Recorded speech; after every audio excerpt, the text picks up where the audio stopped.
Շփախտապար օր վիճակը կվատարանա եւ ռմբակոծումները եւ հարձակումները կշատնան Լիբանանի հարավային շրջաններու Բեկայի շրջանի եւ Բեյրութի հարավային արվարձաններու վրա։ Բարեբախտաբար մինչեւ հիմա մեր հայոց շրջանները մտնի մեջերու մնացած են ռմբակոծումները եւ նման բարականները, բայց ադիգա անշուշտ բավարար չէ, որովհետեւ վերջի մենք Լիբանան հայերս Լիբանանցի ենք նաեւ եւ մեզի հետաքրքրի խաղաղությունը ընդհանուր Լիբանանի մեջ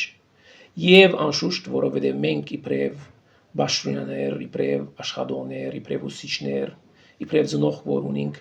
զավակ որ ուղարկենք դարբեր շրջաններու համալսարաններու կամ դպրոցներու միզի ավան անհրաժեշտ է որ այս տակնավը հասնի իր ավարտին նվազագույն վնասներով հանուն Լիբանանի ընդհանուր Լիբանանի ոչ միայն Լիբանանահայության ապահովության եւ խաղաղության համար Անշուշտ իբրև Լիբանանահայ ինչ որ մեզի գզանազան է այլ լիբանանցիները անե որ գլխավորաբար ինչպես գիտեք ասի ոչ առաջին եւ հուսամ որ վերջին անգամն է որ գանցնենք նման ճգնաժամային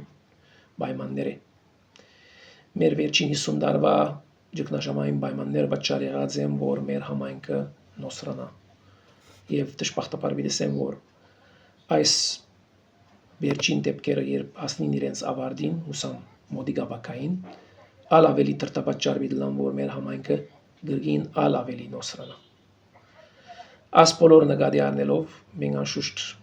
գաղութենք եւ հույսով ենք որ այս բոլոր պայմանները այս բոլոր